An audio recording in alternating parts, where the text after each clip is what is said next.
that's intending to come has entered, and then Maya, my colleague, she'll let anyone that's coming in late into the meeting. So I'm happy to get started. Welcome. My name is Chris Jorgensen, and I'm Senior Director of Institutional Partnerships at Barbary. For those of you who don't know, Barbary is a legal education provider. We've got 55 years experience preparing law graduates to pass standardized legal qualification assessments. We've been working in England and Wales, first via the QLTS and now via the SQE. And I suspect that you know that the reason that we're here today is to talk a little bit about the SQE with a particular focus around qualifying work experience and whether or not we are creating an NQ bottleneck and how to address that. Really pleased that all of you are in attendance today. You as career advisors play a really important role in, of course, those students' journeys into career life. And I think that this is an important conversation for us to be having at this point with the SQE coming on board. In terms of today's agenda or the roadmap, we'll have you here for about an hour and a half this morning. I want to start off with a little bit of an introduction about the SQE, very high level stuff. I suspect most of us know most of the details at this point around the SQE, but for those of you that may not, we'll make sure that you have a working understanding, and that'll serve as the foundation for us to move forward into the discussion. So I'll introduce our industry contributors here in a minute, but they'll be speaking to a legal market update. After we do a bit of an introduction about the SQE, we're talking about the hot topics that are going on in the legal industry at the moment, and then we'll move on into a roundtable discussion. And I'm really intending for this to be sort of the meat of the morning for us. I want to get us into a question and answer with our contributors around qualifying work experience. I'd like us to identify some talking points that you may want to be taking with you back to your students as you advise them in their SQE path progression. And then after we finish with our roundtable discussion, I'm really pleased to announce that we've got two Barbary alumni with us today that have just gotten through SQE 1 and 2 prep with Barbary, and they'll talk to you about what their experience on the SQE assessments was like, as well as what it was like to prepare with Barbary. Now, I want to make sure that we have time for everyone to ask questions, should you have any, and so we'll hopefully save those till the end.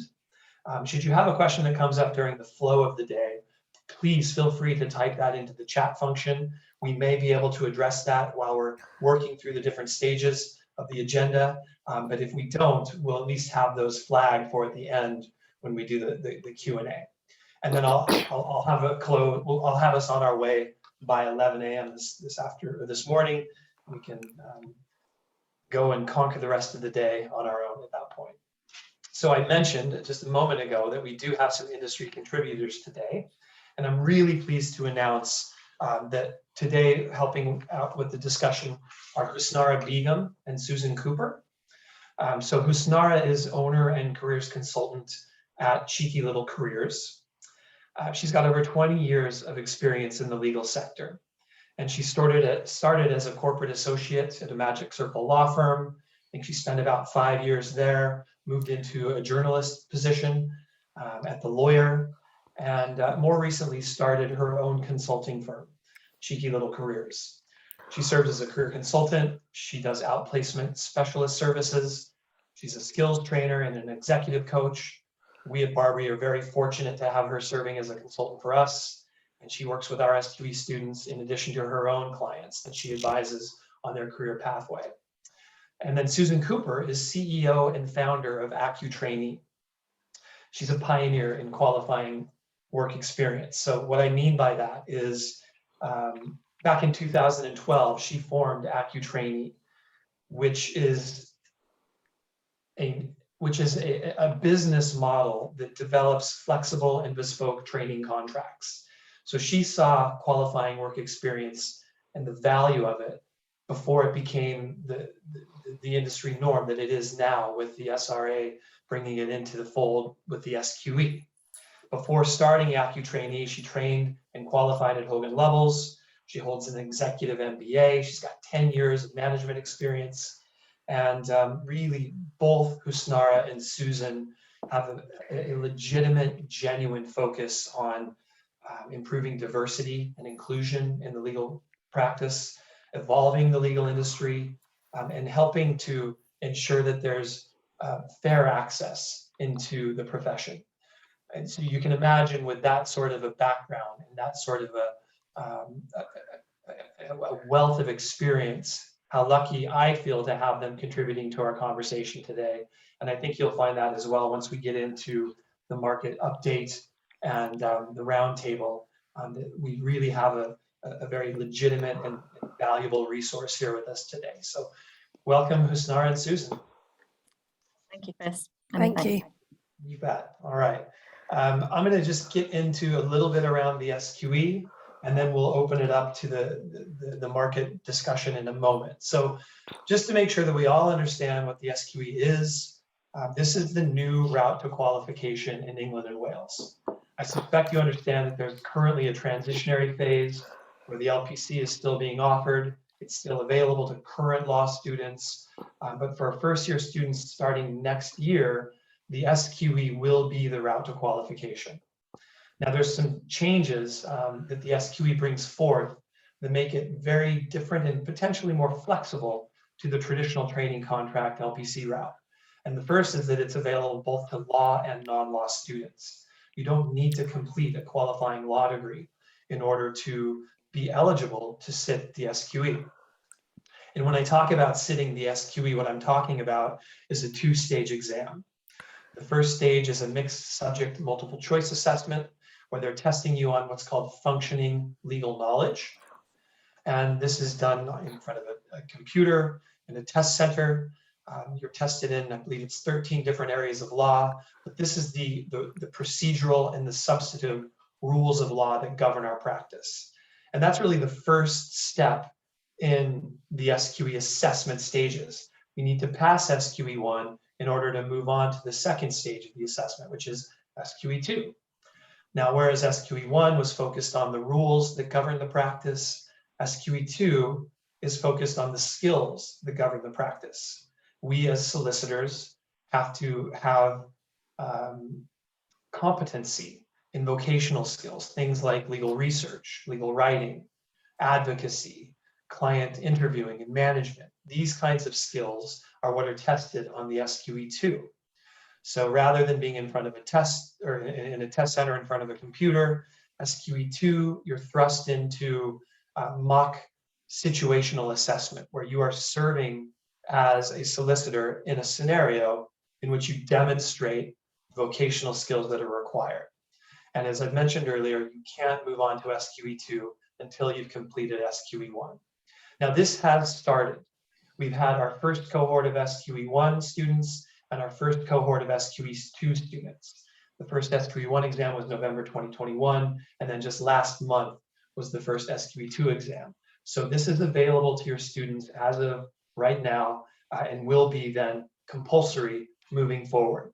But it's meant to be a more flexible approach. And I think we'll talk about that in more detail as we get into the discussion around qualifying work experience and how students and candidates really can look to satisfy that component. Now, I was just talking only about the assessment stages of the SQE route, but there's really 4 different stages.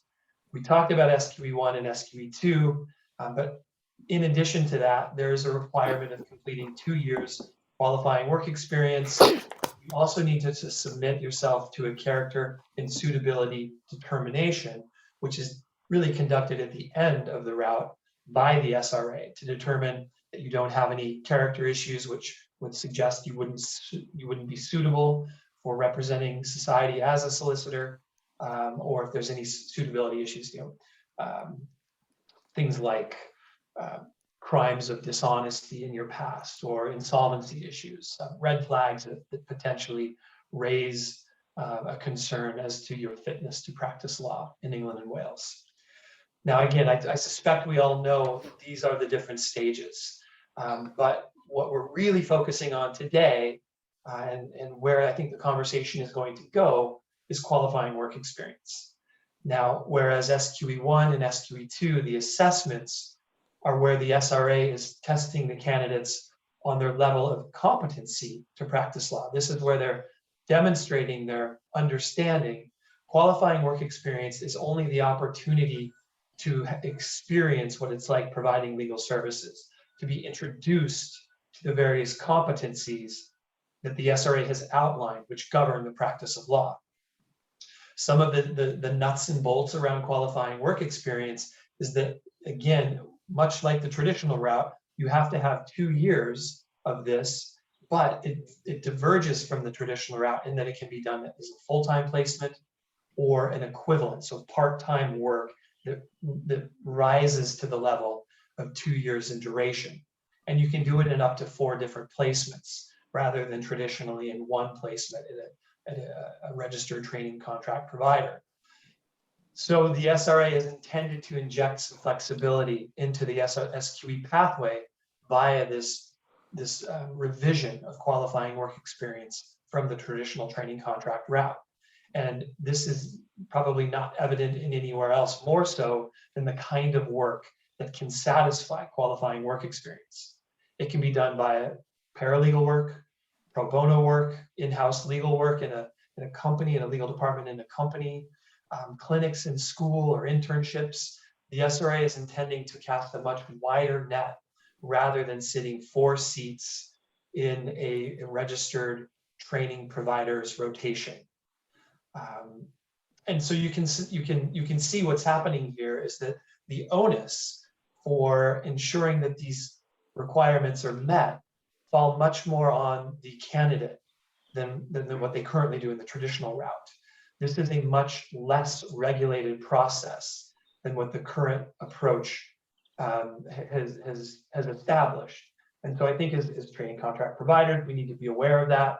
And this is one of the things that we can think about as we move into the roundtable discussion. How do we empower and how do we educate our students about this new approach, which is less regulated and requires them to be much more switched on as they look into how to satisfy these types of requirements. So qualifying work experience does need to be signed off by a solicitor, and they'll be looking at the length of the qualifying work experience, so the durational requirement being met, and whether or not they're being exposed to competencies. Now, the SRA has identified that the kind of the minimum number of competencies that need to be met is 2, and they don't dictate which ones need to be met or how much of each need to be met.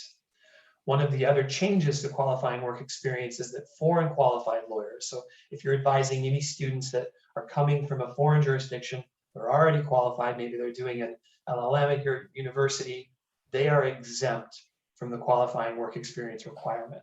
And then you can see the types of competencies that are envisioned or that are identified by the SRA. These are the kinds of things that a candidate needs to be exposed to during their qualifying work experience for it to meet the requirements. So I probably opened up a can of worms that we're going to get into in a minute. And so let's hold that. Let's put a pin in it for a second. We can address this in a deeper dive in a second. But Husnara and Susan have been very patient as I got through all of that. So I'd like to turn this over to them for the legal market update. And then we've got this, which I think are the areas that they're gonna walk us through. So I'm gonna go on mute. Husnara and Susan, over to you.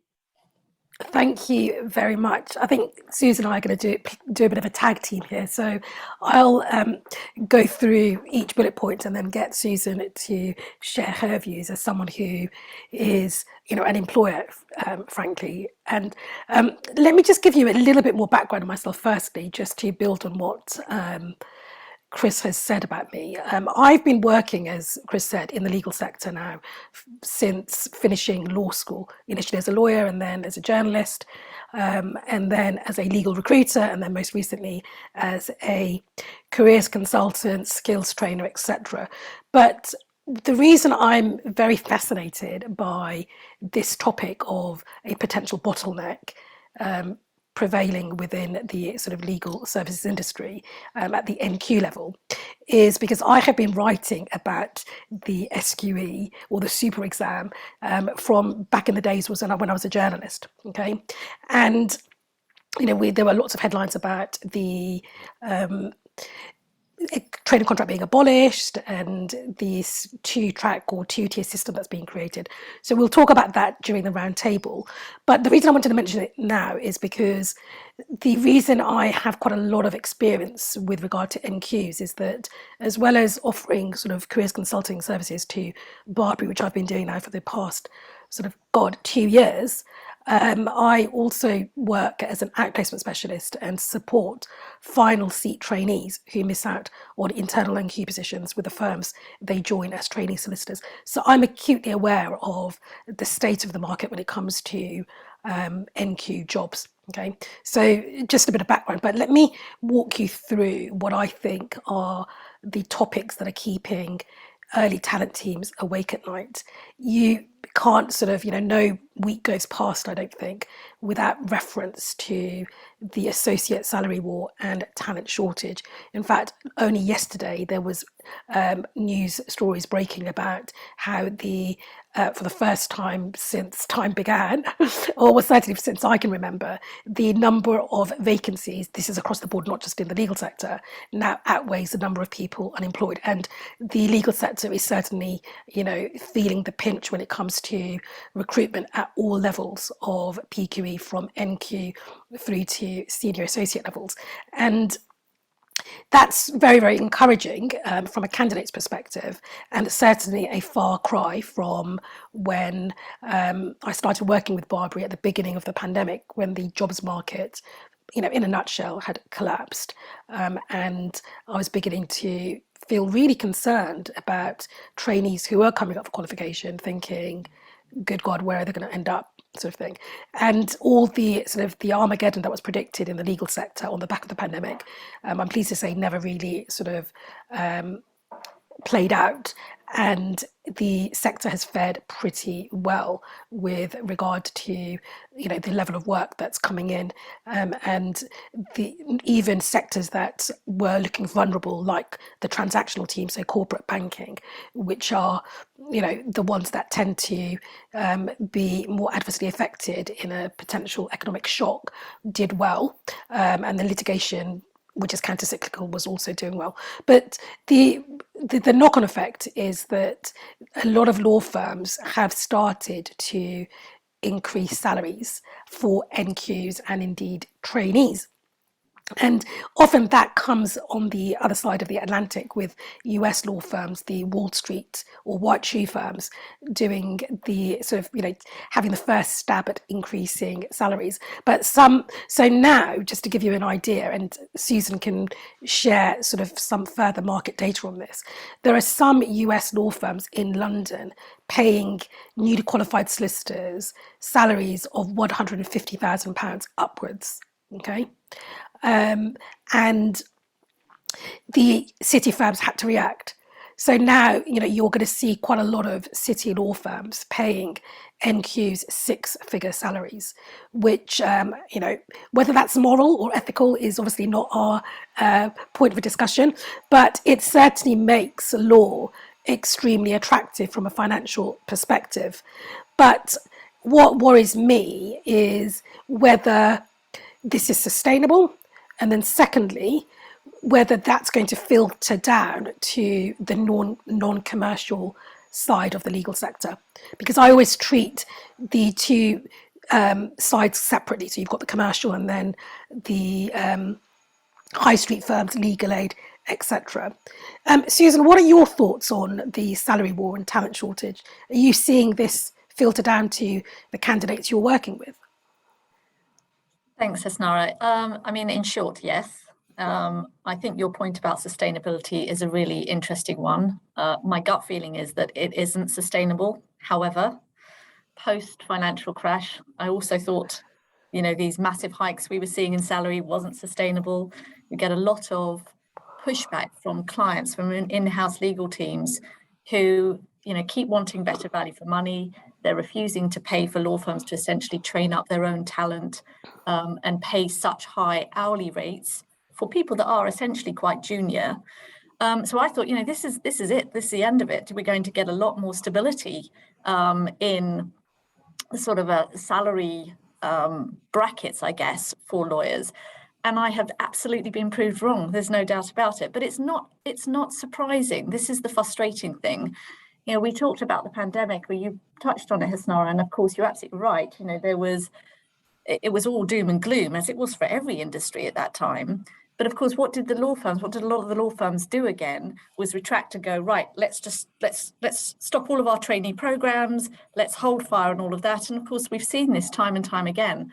Those sort of individuals coming through the process of learning and qualifying, the numbers reduce. And of course, 2 years later, what happens? The market sort of picked up again. Everyone's running around looking for NQs and junior lawyers, and there aren't necessarily enough in the market to manage that. Now, interestingly, the SQE, that's one way that in some ways market forces will change the profession's handle on how many people are coming through to qualification. So I think that's going to be quite interesting, that we see it's not going to, the number of new or NQs is not going to be so governed by the law firms and how many trainees they thought they're going to need, or NQs they thought they're going to need 2 or 3 years before.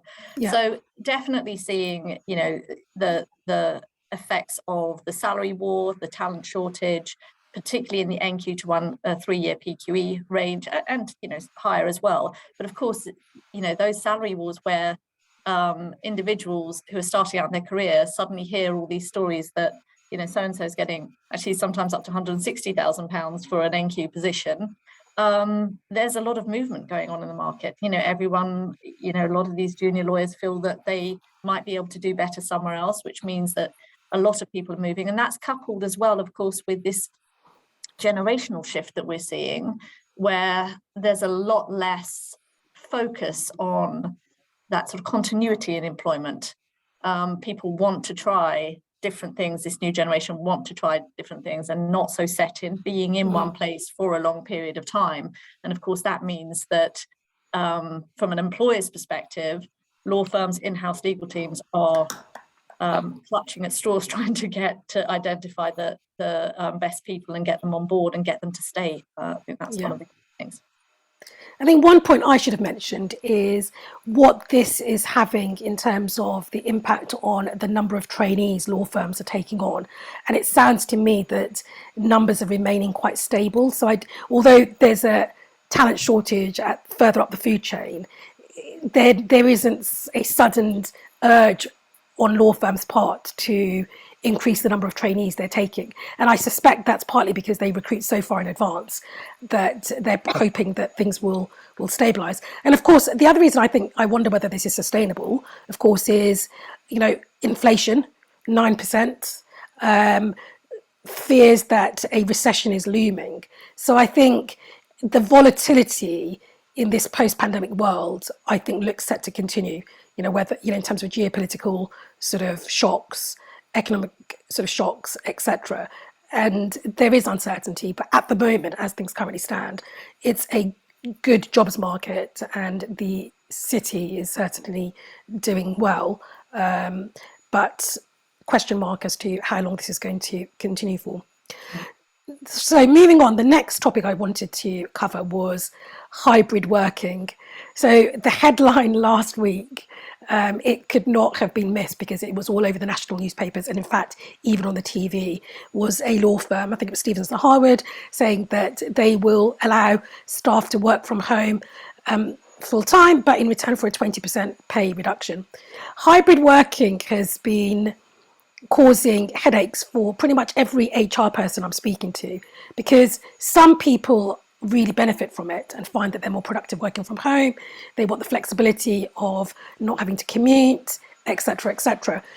Junior members of the profession seem not to like it, partly because they don't have the luxury of having a home office, and secondly, they worry that they're not getting as much contact with colleagues, they're not able to learn through osmosis, and the trainees that I've been supporting over the most recent qualification rounds, who have really suffered because they're saying that they've done almost their entire training contract virtually, and that they feel that they've been held back in terms of their professional development, whether that's technical legal skills or soft skills, business skills.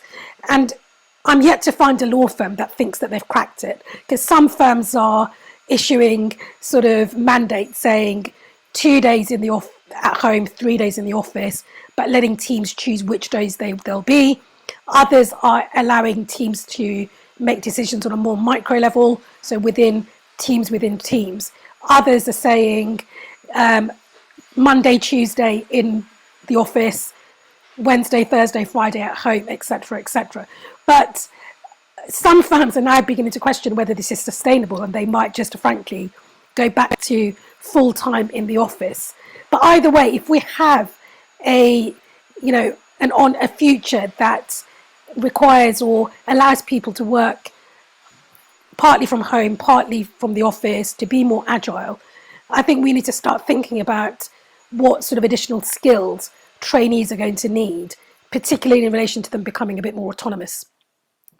Susan, what are your thoughts on hybrid working? Are you in favour? I am to an extent, and less so at the trainee level, definitely. I suppose I've experienced something slightly different. When everyone was made to work from home, all the juniors, all our trainees were chomping at the bits to get back. It's a very lonely existence. As you say, Hasnara, some of them are essentially confined to their bedroom, don't have the luxury of a at-home office, working from sitting on your bed. It's so bad for your health in so many ways. So everyone was sort of chomping at the bits to get back to the office. Interestingly, as the world started to open up, and I think coupled with the fact that we have this talent shortage and it is an employees market, I think a lot of people are like, well, actually, I don't really enjoy the commute, and I'd like to only do the commute twice a week rather than 4 days a week. And so, I think we're seeing pushback, certainly post-qualification, from candidates to say, well, no, I really want some level of hybrid working. And I don't think necessarily that's going to go away until the sort of talent war gets corrected and employers perhaps have a little bit more power in that respect. I think they're going to very much have to bow down to what it is the employees are asking for. From our perspective, my view very strongly is that a trainee should be in the office as much as they possibly can be. Of course, the difficulty at times when we were sort of advocating this to our trainees is there wasn't anyone in the office for them to go and sit with, so that didn't necessarily help. But the learning by osmosis at that point, and actually at any point in your career really, is so valuable. I think that the trick is, though, to try and ensure that junior lawyers and aspiring solicitors understand the value of that over and above the sort of hassle of the morning commute and getting onto a cramped train, etc. So I guess I've seen a bit of the both sides of the coin in a way, because as I said, a lot of them are really keen. They want to go for drinks on a Thursday night or a Friday night and socialize and all that sort of stuff, but also not necessarily going back to 5 days a week. So I think it's hugely valuable for trainees. They learn so much just being within earshot of people more senior than them, to be listening to how telephone calls are conducted, negotiations are conducted. So, I think from an employer's perspective, employing trainees, the key thing for us is just to keep encouraging them and pushing them to get themselves in front of those opportunities as much as they can, so that they are enhancing and delivering or improving those competencies and skills that they need for the career that they've chosen. Great, thank you. I'm conscious that we're going to run out of time, so let me deal with trainee wellbeing really quickly, because I think, frankly, it says what it says on the can. The number of trainees who are now receiving additional support from their employers regarding wellbeing and mental health, etc., is frankly at epidemic levels, right? And one thing that careers advisors perhaps need to think about more so than ever before is we've reached this paradox where salaries are skyrocketing, yet students want work-life balance. And I think we need to have candid conversations with students about what it is that's motivating them to apply to particular types of firms, and whether perhaps if work-life balance is really important to them, that they should consider applying to perhaps smaller firms, or consider looking outside of the commercial or city sphere. And because we're dealing with the Instagram generation, I do think that there is quite a lot of mis-selling. I don't know what the audience think about the lawfluencers on Instagram and how they tend to sugarcoat everything, and working as a lawyer is lattes and it's all very sort of colourful and fun sort of thing. So from a careers advisor perspective, I think it's more about having those open conversations with students to get them to think really clearly about what it is that's motivating them to do this, and to make sure that when they are looking at firms, to see what their target firms are doing by way of well-being, by way of hybrid working, etc. Susan, did you want to add anything quickly before we move on to the last 2 bullet points? Really quickly, only, and I think it is very important from a careers advisor's perspective as well, in terms of that transparency. The 160, 150,000 pound salary does not, it comes at a price. And I think you're absolutely right, Hasnara, that individuals need to understand. I mean, when I was a trainee, it was very much classed as, look, yes, you can go to a US firm, but you're selling your soul to the devil. And you accept the fact that your life will be not your life for a period of time. And quite frankly, a lot of these individuals burn out very early on in their career. So absolutely, they need to go into that with open eyes. And if they've got this sort of, they're fixated on perhaps the salary perspective and that lifestyle, fine, absolutely no problem, but recognize that that is going to come at a cost. And I think the earlier they understand that, and that there are alternatives to that, the better for them. Yeah, and we'll talk about that in a bit more detail during the roundtable as well, because I think it ties into planning QWE and the bottleneck that we're going to cover. Now, just really quickly on the last 2 bullet points, the virtual versus in-person events. I think it's an ongoing theme, and it sounds to me that law firms are going to continue doing a combination of both. I think they've come to the realization that it's a lot easier and frankly more economical to do virtual events, and also you can cast the net wider because it's a bit more diverse. Whether that's a good thing or not, don't know. But as in-person events return, I think from careers advisors' perspectives, it's really important for you to think about whether or not you want to, spend time with your students to get them up to speed on how to network in person, because it's a different skill set to doing it virtually. And then finally, with regard to the SQE date exams and results, etc., what early talent teams are saying to me is that, frankly, it's all a bit of a dog's dinner at the moment, because the exam dates conflict with start dates for trading contracts, etc. And I think we will be, over the past couple of years, things will start ironing out. But I know one firm said to me that they are delaying, what they're doing is they will wait for the SQE Part 2 exams results to be published before students start the training contract. But what they'll do is they'll up their SQE maintenance grant to cover that period where there's that gap on this, whereas other firms are thinking of doing internships within their business services team, etc. So it's just something I wanted to flag, and it will need ironing out. But timing is also an issue for perhaps self-funding SQE prep students who then want to go down the training contract route, which we will cover in the roundtable. So there you go. That's kind of like a snapshot of what's going on in the market.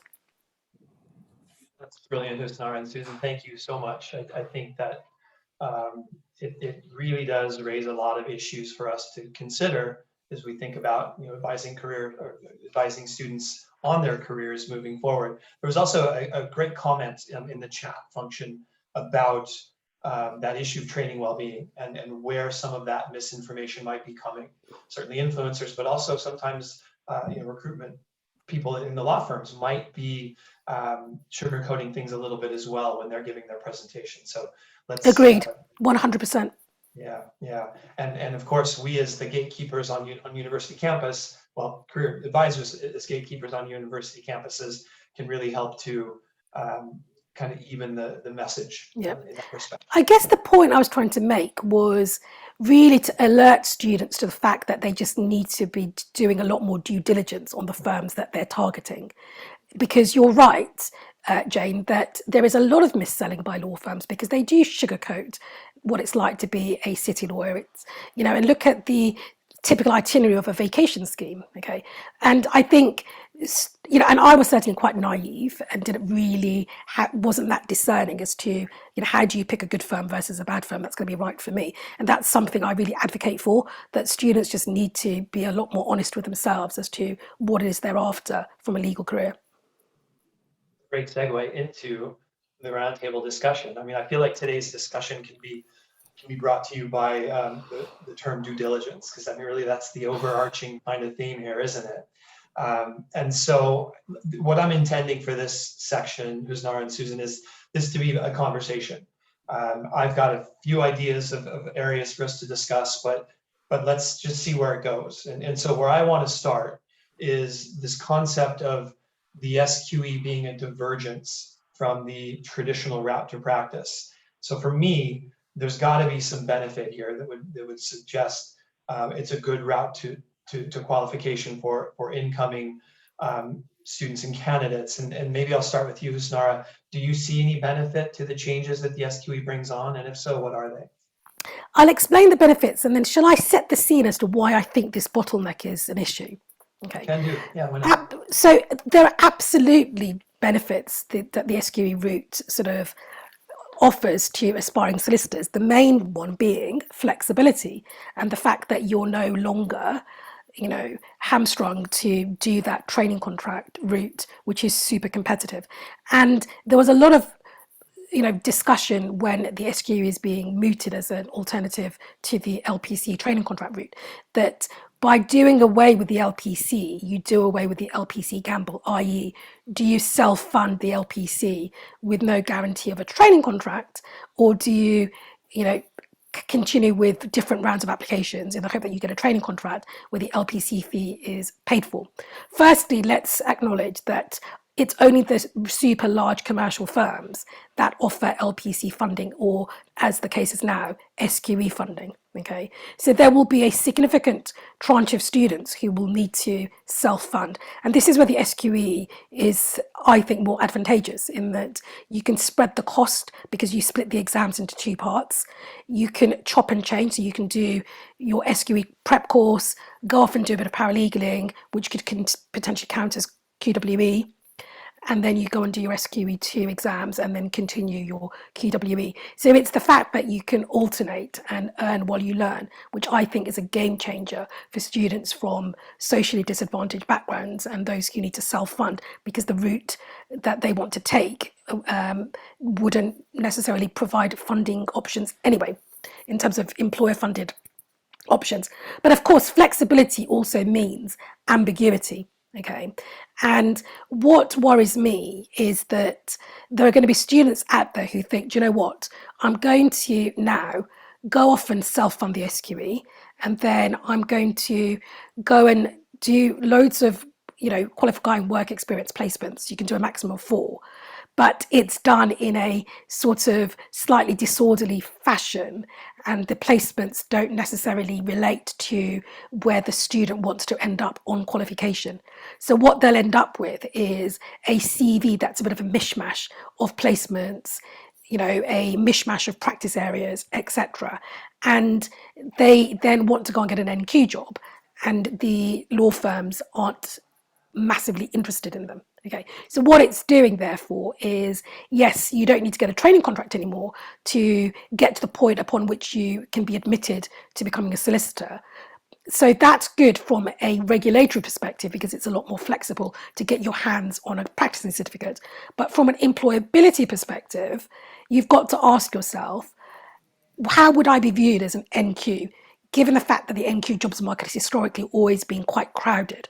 Okay, so this is why I wanted to talk about this topic this morning, because more so than ever before, I think students need to prepare and plan their QWE more judiciously than ever before. And what they need to do, which they necessarily didn't have to previously, is think more carefully about where they want to end up on qualification, and then they should plan their QWE to match their expectations.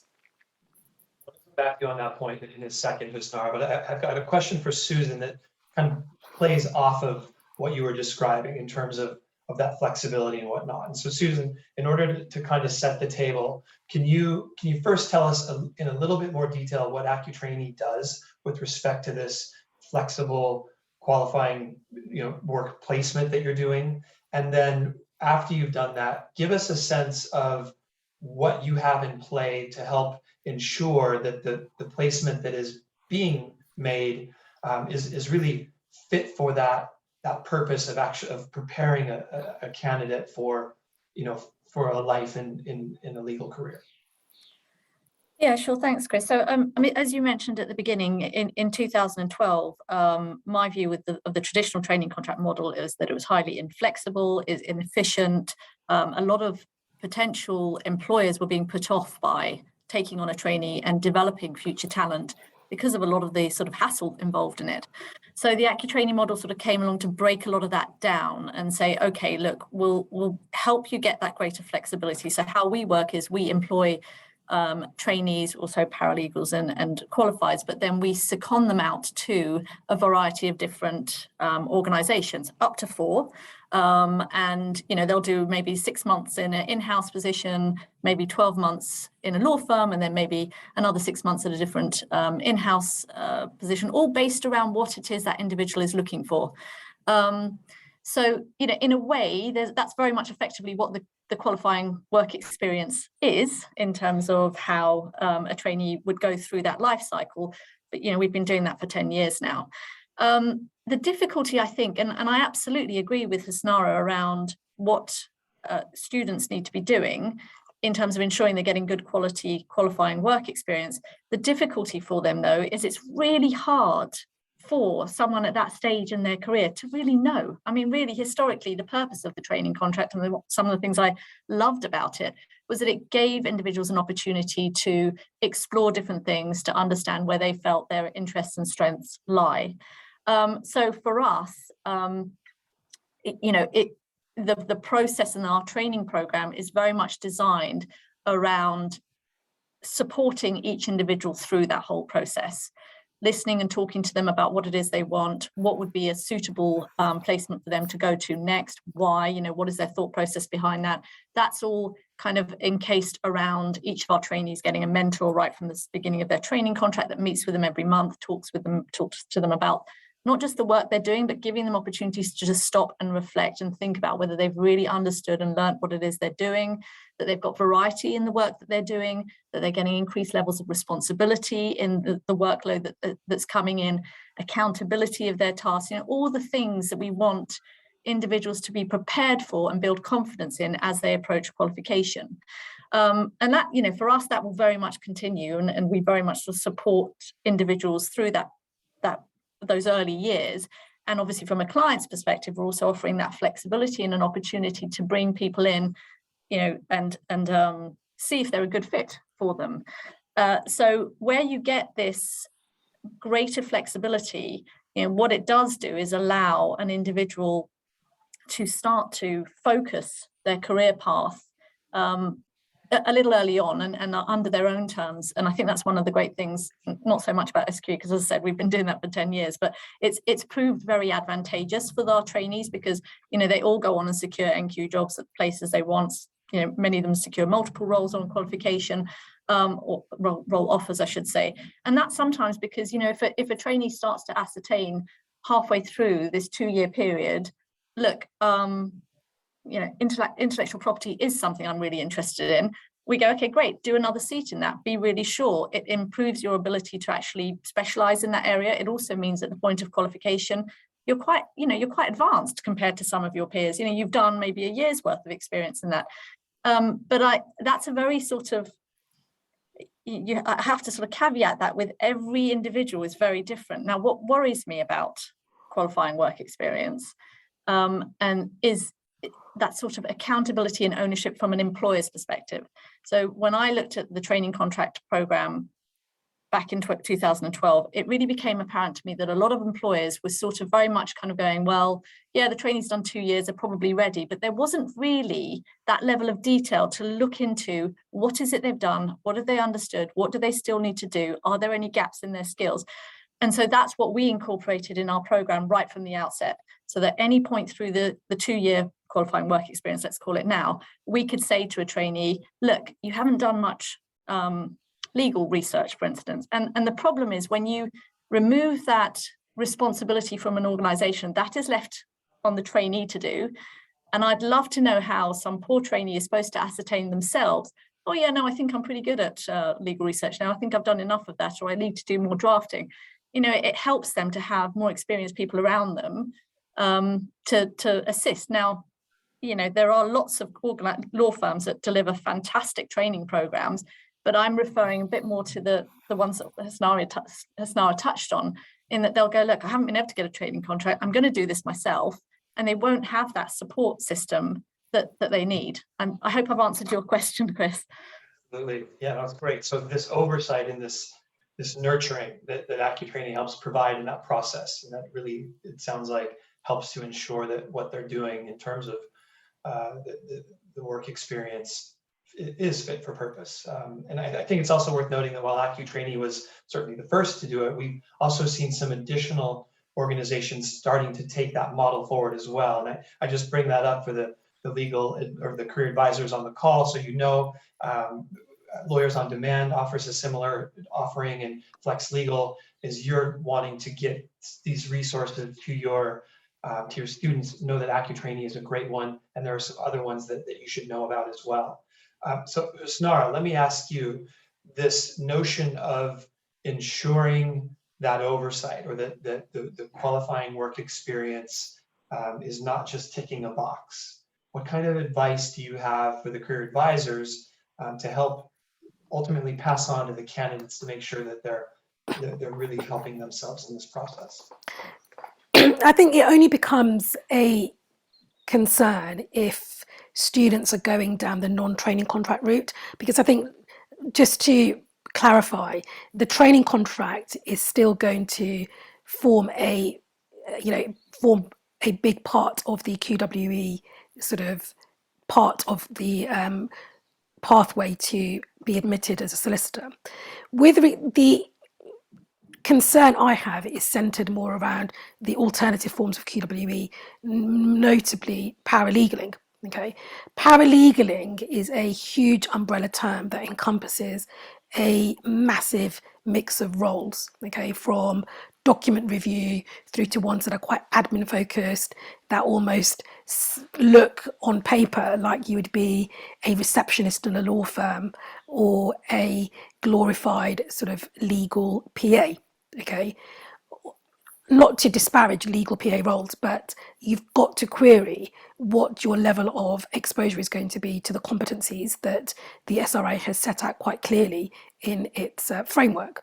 Secondly, it's important to remind students that, as well as the competencies, you need to think very carefully about what type of area of law you want to specialise in. Because what the SRA doesn't really make any reference to in all its guidelines is the fact that the way law firms recruit NQs is based on their experience gained in different areas of law. So if, as an aspiring solicitor, your heart is set on specialising in family law when you qualify, then you need to be certain that any paralegaling you do has some kind of bias towards family law work, and that it will give you, good quality exposure to the work that a family law NQ solicitor will do. Because the biggest difference between a training contract and paralegaling is that when an employer takes on a trainee solicitor, they are invested in that individual's development. The concern about paralegaling is that often the employer just sees that individual as a resource. So I guess what careers advisors should be saying to students is pay particular attention to the job description, find out in advance whether or not the role would count as qualifying work experience, because it's better to know that up front than to try to do the role and then to claim it retrospectively, which is, again, allowed under the SRA rules, but in reality, how practical is that? So again, dare I say it, it's about asking appropriate questions and doing your homework or due diligence, as I said. Isn't anything to add that career advisors should share with Yeah, and I just, if that's okay, Chris, I mean, and I think it's a really important, and I feel for career advisors, honestly, because it's going to be such a myriad of questions and people going down slightly different routes and having to determine what sort of route they need to go down. But there is a lot of common sense on it. I mean, one of the areas that wasn't touched on in the slides from a QWE perspective is you can actually do your entire QWE in a different country, practicing law of a different jurisdiction.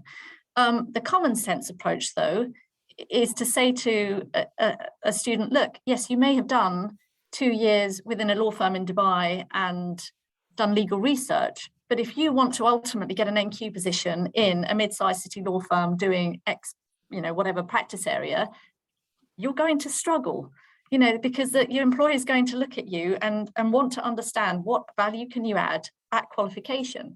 So a lot of it, and I say it's common sense, but my concern for junior lawyers is that there is an element of a box ticking. Look, SRA, you've told me these are the things, these are the 4 bits I need to do in order to qualify. I want to qualify. I've done those things. And now what? And I think just having that support and guidance in the same way as, Hasnara offers to a lot of students now, in saying, look, these are the things you have to be thinking of. And I know for us, it's probably very much common sense, but having worked with trainees for the last 10 years, some come to the table absolutely ready. They know what they want, they know what they're doing. Others don't, and that's fine. It's just that they need some support and help and guidance to get there. So I just wanted to add that. That's really helpful. I've got one last question that I get often from career advisors and faculty that I'm working with at universities is, how are the law firms viewing the SQE? And so I'll just lob that one over to the two of you. If you could just give us your experience. What is the industry saying at the moment? I think that, it's here, so the industry just needs to get on with it. I guess I would reframe the question, which is, what is the industry's take on self-funding SQE students? Which would have been previously, what is the industry's take on self-funding LPC students? Okay, as I highlighted earlier, lots of law firms, in fact, the majority of law firms don't fund SQE prep courses. So they will be treating SQE students in much the same way as LPC students, that this is a course that you need to take. It's compulsory, okay? And if an SQE student who is self-funding wants to still go down the commercial law firm route and wants to apply for a training contract, they can of course still do that, and they're welcome to do so. And I think the industry will treat them like self-funding LPC students. Certainly the early talent teams I spoke to help prepare for this session have said that to me. The concern is more about timing and the fact that if you're self-funding, you will still need to do the VAC schemes, then the training contract applications, and you won't be able to start for another 2 years after finishing all your exams, sort of thing. So I think it's more of a timing issue rather than whether the LPC is seen as a more superior course than the SQE. The market is just getting on with it, I think. Susan, what do you think? Yes, I think there's a lot of trepidation, and some firms have been very good at getting themselves organised and mapping out routes for their trainees and paralegals and how it's all going to work. Others are sitting back and going, look, we're going to just sit and wait and see what happens for a little bit. Others are bringing in the two programs, the training contract and the SQE route together. Others are saying, no, we're going to finish the training contract route and then switch over to the SQE route.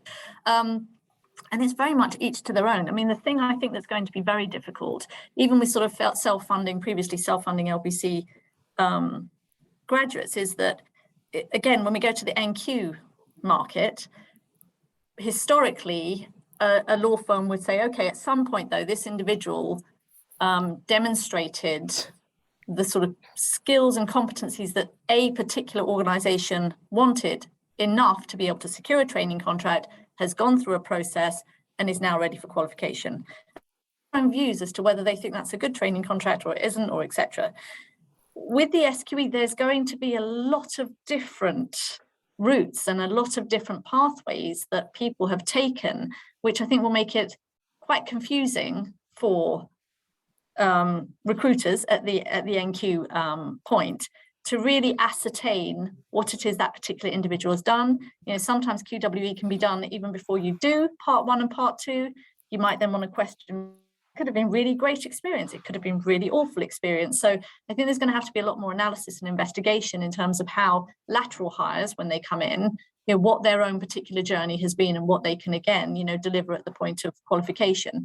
So it's, as Hasnara says, it's here. You know, we're going to have to, you know, everyone's dealing with it in their own particular way, and I think there is going to be quite a few years of adjustment, including with the SRA. I suspect there'll be some adjustments, not least, I hope, to clarification on what QWE should actually look like, because that is quite broad and it can be a little bit vague at times. So hopefully there'll be a little bit more guidance there in terms of exactly what can count. But it's going to be harder because there's a less of a sort of what's the word, tried and tested route. I think that's going to be the issue.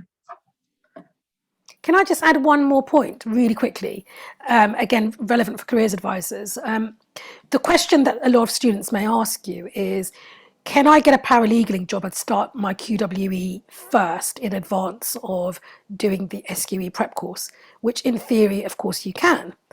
In practice, I do query how easy it's going to be for quite a significant number of undergrads who want to do that. So the question is, how badly do you want this? If you want it really badly, you probably do need to self-fund the SQE and then look at QWE afterwards, because in much the same way that it's quite difficult for a lot of students to get paralegaling jobs without having done the LPC. You know, if you look at job ads for a lot of paralegaling positions, one of the, you know, minimum requirements is must have completed the LPC sort of thing. So I think that that's going to be the case with the SQE. We1 is a sort of a precursor for paralegal work, maybe. Yeah.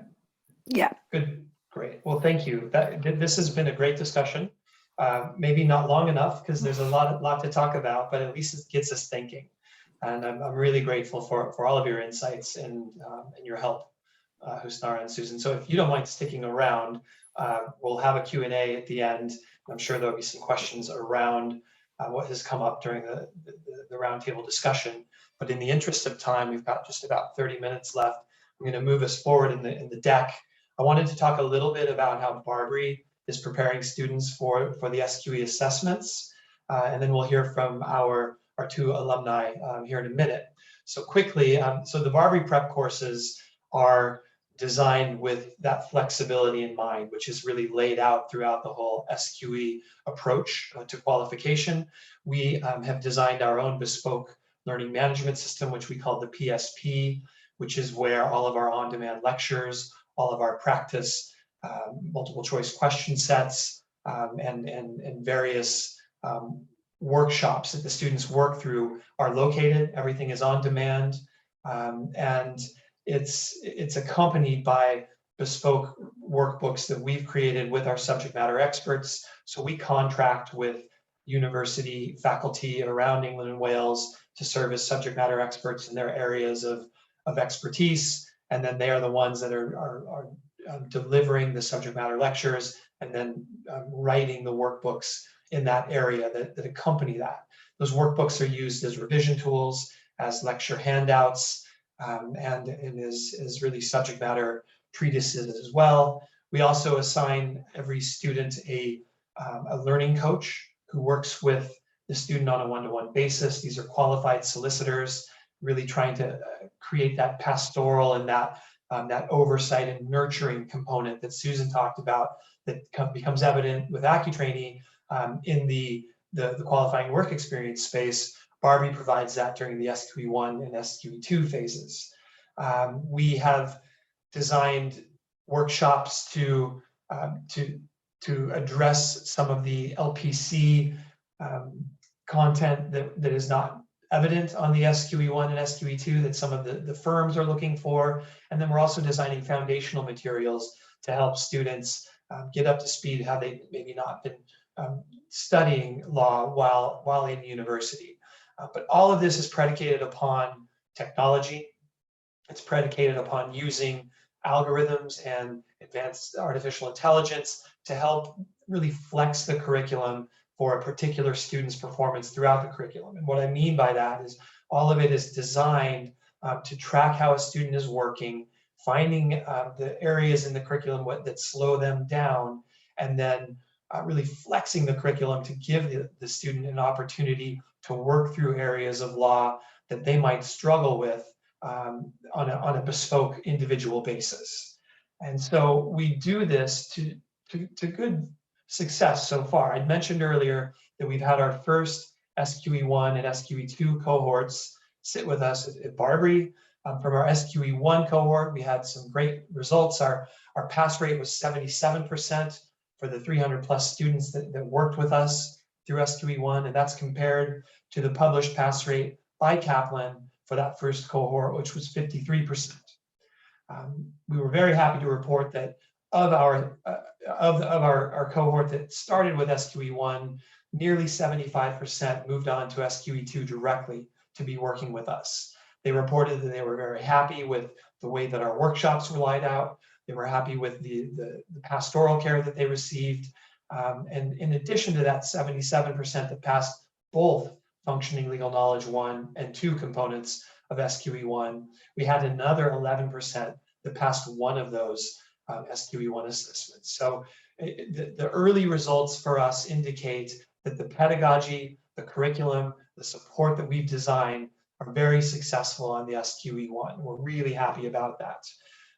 And so I just want to flag for you as career advisors that there are some opportunities for your graduates that are coming off of their final year right now. The next SQE1 assessment is January 2023. We offer different course lengths because we understand that every student is not built the same way. They may have different needs. They may be working to study on a different track. And so we offer a flexible 40-week course, a focused 20-week course, and an accelerated 10-week course, all of which lead into here the January SQE1 sitting, but of course, moving forward, every SQE1 sitting. And so there will be a course starting in September and then an accelerated one in November that are available to your graduates. These are both appropriate for law graduates coming straight out of a UK LLB degree. And we'll be having some offerings that'll be coming online in June and July, called a grad giveaway, which will be some additional tuition discounts that are available for your students. We also offer various scholarship opportunities that are available on our website and payment plans, really trying to leverage that flexible notion of doing the SQE pathway in installments along the way. All of this is available to your graduates, and we're really hoping to get that word out to your final year students that are still thinking and trying to determine how they want to move into practice and whether the SQE is the appropriate way for them to do that. They can really transition off of their studies with a little summer break in between, and then moving really seamlessly onto an SQE1 preparation course. I'm happy to have conversations with all of you offline on that, but just know that these and a few other opportunities are available to your law students moving forward and your non-law students. So without any further ado, I'd like to get into introducing our two alumni that are on the call. So Maddie and Sarah Jane, if you wouldn't mind coming onto the call, showing us your lovely faces, and we'll go from there. And so Maddie, I see you here. Sarah Jane, are you on as well? Yes, yeah, I'm here. Great. So Madison Berry is a graduate from Lancaster University. And Sarah Jane is working through the apprenticeship program at City Law School. And so welcome both of you. Thanks. Thank you. Yeah. So I want to jump right into it. We only have a few minutes left. And really where I'd like to start is maybe I'll start with you, Maddie, and then we'll go to Sarah Jane on this one. But could you tell us what the assessment experience was like? I'm sure all of the career advisors are really curious about, oh, that's a great idea. Thanks, Susana. I'm gonna stop with the slides. Thank you for that. 1 second. There we go. Tell us a little bit about what it was like sitting SQE1 and SQE2. I'm sure everyone's really curious to know about that. Yeah, sure. So it's definitely a very different experience from sitting any exam that I've sat in the past, like at university and stuff. I've never sat a nationalized exam before, so that was obviously the first difference. But it was very intense, I would say, in both parts of the exam. So for SQE1, the days are very long, so it's 6 hours for each day. So that is actually, obviously the exam itself is very challenging, but the idea of sitting and staring at a computer screen for 6 hours, answering multiple choice question after multiple choice question, it's very intense, and it's a very, very different style of examination than what I had ever experienced previously at either university or A-level, GCSE, whatever. It was a very, very different style of exam and very intense. And then with SQE2, it was, I think I found I had more similarity in the SQE2 exams with my previous university exams, because obviously they're a lot more skills based. I did my degree in French and linguistics. So I was quite used to having skills based exams, specifically like in French. And so I did find more similarities there, but again, that whole back-to-back thing. So the way that the SQE2 was set out was there was 3 days, 3 consecutive days for the written exams, and then 2 consecutive days for the oral exams, although there was a gap in between those. And again, it's a very, very intense period of time where you're doing these back-to-back exams, because once you finish one skill exam, you go straight into the next skill exam. So you just finished a drafting exam, you now go straight into a research exam with no break in between. So I think intense is a word that I'm using a lot, but it is definitely how I would describe the SQE exam process itself. Yeah, and just very, very different to anything that I've ever sat before. One follow-up question before I go to Sarah Jane. So that aspect of SQE1, which was so different from what you were used to, was that because of the multiple choice questioning, or was it some other component?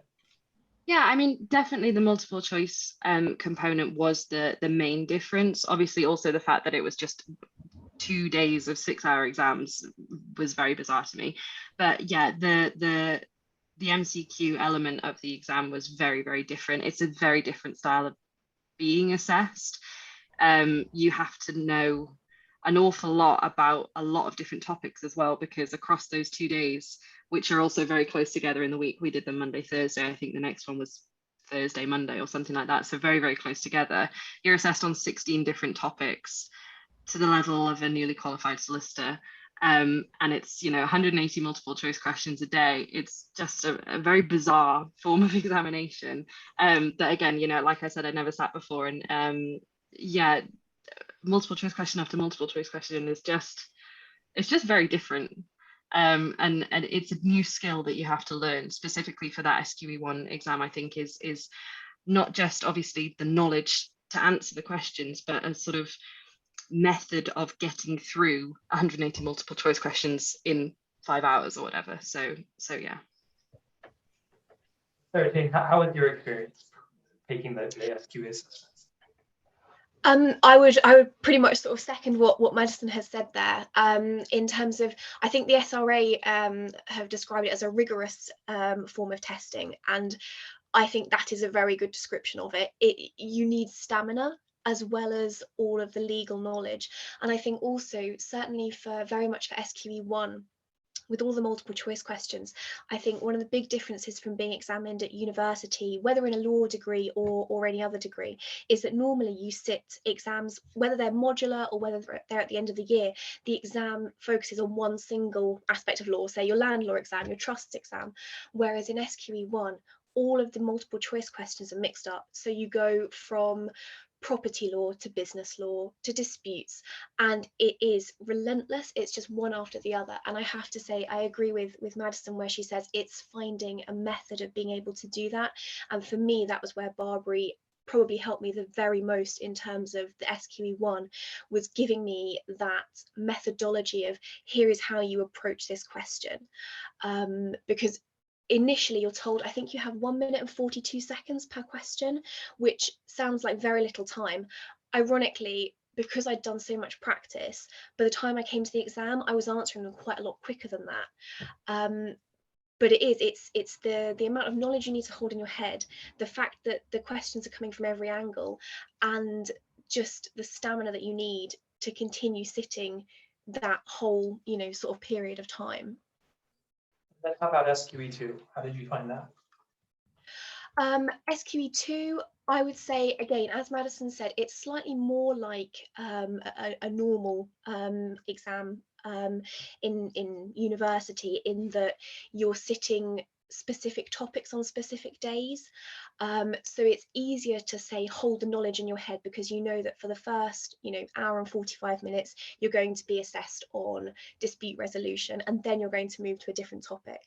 But again, it's relentless. And it's also, I think, for SQE2, I found that quite a lot of the SQE1 knowledge had fallen out of my head in terms of, you know, the practical knowledge. And I had, as you said, I've been on an apprenticeship, I've done the law degree as well. And so for me, for SQE2, it was that, alongside the practical skills, alongside making sure, you know, these letters that I'm writing, or this case analysis that I'm doing, that I've got a little tick list to say, have I addressed this competency that Kaplan want to see? Have I addressed this competency? So I think for that, I almost found SQE2 more intense in that respect, because I felt like there were more things being examined, because you've got the practical law and the skills side. Because you have to have, you're demonstrating the skill, but you also need to have the correct law as you demonstrate the skill. Yeah. Yeah. And I think, especially in, say, the written exams, you know, they're, especially I think for graduates coming out of, you know, COVID times, they're going to be more used to taking exams perhaps on a computer. So for me, that was something very new. I'd only done sort of handwritten exams prior to this. So I suppose, you know, you're sat at your computer and you do have time to think. There's still a lot of time constraints, but you've got time to think. Whereas in the oral exams, I would say there is that initial panic of, oh my goodness, do I know the law that I'm about to be assessed on, to enable me to prep, to then enable me to present. So yeah, I think it's very, very fast paced in a way that I don't think a university degree is. And Maddie, so you didn't study law, but then you took a legal assessment. And so I'm curious, how did you find preparing for that and then ultimately performing successfully without having a law degree? Yeah, it was a really interesting experience at the very beginning of the course. So I did the flexible 40-week course with Barbary. At the very, very beginning of the course, I was extremely apprehensive at the fact that not only did I not have a law degree, I had no background in law, I had not done any QWE, I literally knew nothing. I mean, I remember reading something and I was like, I don't even know what the word tort means. Like, I literally just don't even know what that is. I was literally a blank slate when I started. So I was very, very apprehensive. And the first couple of weeks of studying the course, I was sort of thinking, I don't really, you know, I feel like I'm not engaging with the content, but I felt a bit lost. But then I sort of trusted the process and trusted the sort of Barbary method. And straight away, as soon as I sort of let go of that, I'm starting on the back foot kind of mentality, that was fine. And I just got back into it. And to be honest, because people, specifically on that flexible course, but I mean on all of the Barbary courses, people are coming from, you know, various different routes. You've got, you know, people like myself who haven't done a law degree, people who have done a law degree in another country, etc., etc. You've got to take this group of people with an extremely varied experience level and get them all to be ready to sit the exam. And so the way that the materials are written mean that regardless of where you've come from and what you know already, you are going to get from that point to exam ready if you just sort of trust the process, follow the method. And, you know, I mean, I started seeing it very, very quickly. I started improving in my MCQ scores. You know, I started engaging with the content a lot more, and everything was just laid out in a way that was like, this is what you need to know in order to pass the exam. And then obviously it worked, because not only did I pass the exam, but I think in the second exam, I came in the first quintile of people that sat the exam. And as someone who obviously has zero background in the law whatsoever, you know, I don't even work in the law now, that's sort of a pretty decent testament to the sort of Barbary method and the Barbary materials in the course. So yeah, SQE2 was a little bit more difficult, because I think that's when you can benefit from having some practice experience, which I obviously didn't have. But again, you know, I trusted the method. I felt prepared when I sat the exams, and I guess we'll just have to see come August. Fingers crossed that, you know, it all works out. That's great, man. Congratulations on SQE1. Yeah. Yeah. Sarah Jane, I had a question. Maddie mentioned earlier that on SQE1, you're tested to the level of a day one solicitor. And so that's obviously higher than what you would be tested on in university during your LLB. I'm curious, how did you find that level of competency and testing to that level? Was it a massive step up for you as you were going through SQE1?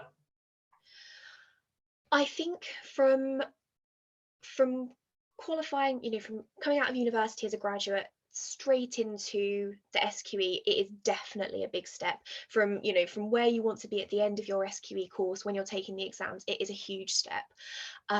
Mostly I think because suddenly, you know, I think law students are used to writing essays, and they're used to writing problem questions. The multiple choice questions are much closer to problem questions than they are to essay questions. But even then, they're practical based. They're no longer, you know, sort of, you're not trying to recite a case, you're not trying to even really recite statutes. You need to know the principles, and it's having those principles at your fingertips. And I think for me, that was the biggest step up, is suddenly you're being asked to act as though you're practicing. And I mean, obviously on the apprenticeship, I work 4 days a week, I study 1 day a week. I am practicing as an apprentice solicitor, sort of, you know, as a trainee, and even then that was quite a big step up to suddenly be asked, you know, well, this client says this, and they're very small questions, whereas with a problem question you can sort of, you know, you can elaborate and you see fact patterns in, you know, oh, that's that case they're referring to. There is none of that. It is, you know, here is a scenario, you tell me what the answer is. So I think it is a step up, but equally with Barbary, again, as Madison said, it's trusting the method. And I have to say, I was quite skeptical. So obviously with Barbary, you're jumping from subject to subject, and that's not how I like to work. I like to focus on one section and then address the next section. And so for me, I had to overcome my, I suppose, prejudice in that respect. But it works. The knowledge seeps in.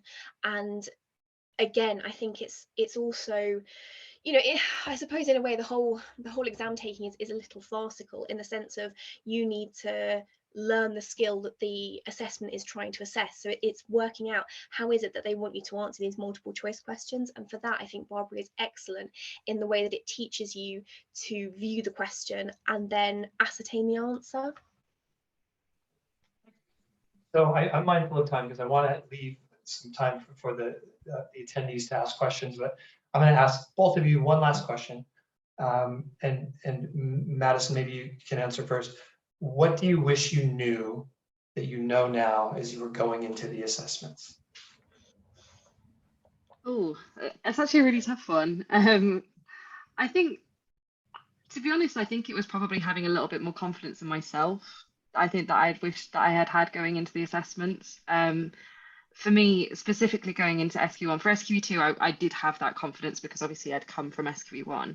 But going into SQE1, I actually graduated in 2020, so I didn't have any exams in 2020, and I was on a year abroad in 2019. So I hadn't actually taken an exam at all since 2018 until I took SQE1 in 2021. So I think I was just very, very anxious going into the first exam. So I think I wish I just had a little bit more sort of confidence in myself to be like, hey, it's okay, like you can do this sort of thing. But to be honest, like in terms of the knowledge and the skills going into it, I there's nothing that I wish that I had known, because I felt like I didn't feel like I knew it all, obviously, but I felt prepared. So yeah.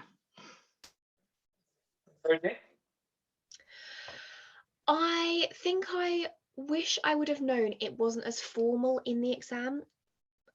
Kaplan send out quite terrifying emails about how you must have X, you must have Y, you must have your ID that you registered with. If you don't have this, you simply won't be allowed to take your exam. If you turn up 1 minute late, you won't be able to take your exam. And I'm a very on time, timely kind of person, and that really concerned me to the point that I turned up at 7:30 outside the building where I was meant to take my exam, rang the doorbell, and they said, "What are you doing? Please come back at 8:30," which was half an hour after I was supposed to be there then. And so I wish that I'd known that whilst it is, you know, obviously a very serious exam, the venues, the Pearson VUE venues, do not treat it in the same way as Kaplan. They are nice human beings who will not eat you if you do something wrong. No. Yeah, some added stress that you probably didn't need that morning. Goodness. Massively so. Yeah, all right. Wonderful. Thank you both for your insights and your experience and sharing that. It's really helpful, I'm sure, for everyone on the call. So we've got about 8 minutes left. Maybe we can go over a minute or two if we need to. I'm going to open this up for questions. This can be around the market insights, it can be around the QWE discussion, or if you have questions for Madison or Sarah Jane, you can do that by the chat, or if you want to just come on and ask it the old-fashioned way, that's great too. So are there any questions? Looking in the chat here, it doesn't look like there's any in here yet.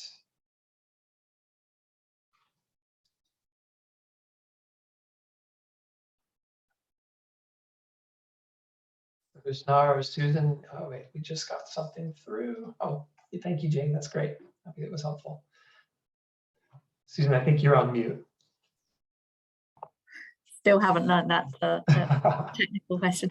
Just to Maddie and Sarah Jane, thank you so much, because that's really valuable as well. I mean, obviously as employers, we're still trying to understand and be able to offer support for future trainees. So thank you so much for your insights. The idea of SQ Part 2 and bringing in more of that legal knowledge came in quite late in the day.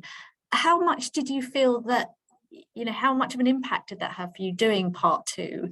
I guess how much sort of revision did you need to do to sort of ensure that you felt confident in the knowledge that you picked up for Part 1 in order to, well, fingers crossed, successfully complete Part 2? I found that, again, like Sarah Jane said, it was actually slightly concerning how much I sort of forgot between November and April. In terms of what I'd sort of learned for passing the SQE1. I think the thing that I sort of realized about halfway through my SQE2 prep course was that although obviously you need to technically know all of the same things that you know for SQE1, you have to know them in a different way. So for SQE1, you had to know very, very specific rules and principles, and, you know, things like service of a claim form must be within X amount of days and all of that kind of thing. And for SQE2, it is the same knowledge, but you look at it in a very, very different way. And actually it's a more broader and actually sort of shallower knowledge that you need to have for SQE2, I would say, because you're not being asked in such specific detail on the questions. You know, they're much more open, and I wouldn't say you can kind of blag it if you don't know what you're talking about, but there's definitely areas where you can sort of, because you're advising a client as well, it's not sort of just answering in a box. Where you can sort of pad out your answer, even if you don't know the exact law itself, you can sort of make sure that your answer is still competent enough, even if it's maybe not perfect, and you're still picking up, you know that you're going to be picking up quite a lot of marks. So that's the sort of difference, I think, in terms of the legal knowledge that you have to have in SQE2, is that you just need to make sure that you know sort of enough that you can advise a client on it in a sort of broad sense, but you don't, because as well, I mean, for example, for the letter writing, you actually only have 30 minutes for the whole exam. So that's to read the question and then to write your entire letter and proof it and submit, and that's the whole thing. So you can't actually go into that level of detail that you need to know for SQE1 because it's just physically not the time. So yeah, it's sort of switching your knowledge so that you don't ever need to maintain the same level that you had for SQE1, but you do need to sort of keep topping it up during your SQE2 prep so that you at least have those broad concepts that you can advise a client, at least initially, in those scenarios. I think that's how I would describe it. Thank you very much.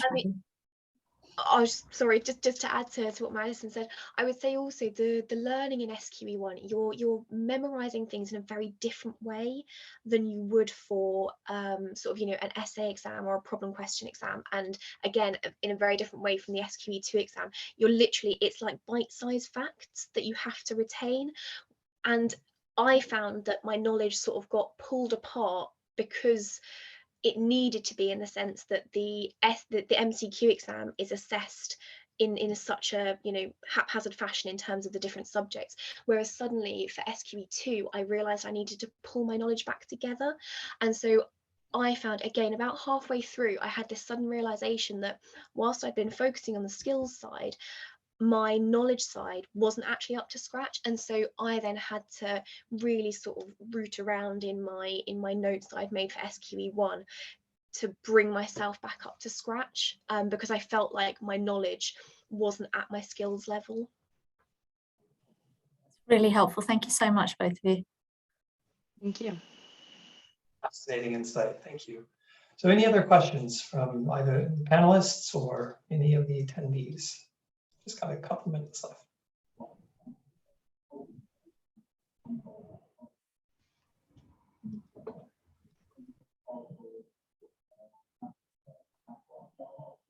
I'll take the opportunity then to thank everyone that's participated. Chris, I'm can I very- do a very shameful plug very quickly to the career course. advisors that are still on here, just to let you know that AccuTrainees recently launched an AI platform that we've developed for students to help them through the whole qualification process, whether they're doing training contracts or SQE. So if any of your students are, you know, want a bit of assistance to guide them through that process, it's called Pathways. It's accessible through our website for free. So just wanted to do a very cheeky plug. Apologies. Thank you all. Very Chris, talking of plugs, can I just put a link on the chat for the AccuTrainee Barbary event we've got coming up next month? Let me just do that now. We'd appreciate any careers advisors listening, still on the call. If you could promote that to your students, that would be awesome. So that's for students who want to learn more about QWE and who can find out more about how AccuTrainee is working with students to offer them QWE. All right. Wonderful opportunities for you and your students, and we're very grateful for your attendance today. I hope you found it informative. And I have a special thank you to Snara and Susan and Madison and Sarah Jane. Your insights and your willingness to help has really benefited everyone on the call. So thank you all very much. Thank you for inviting us.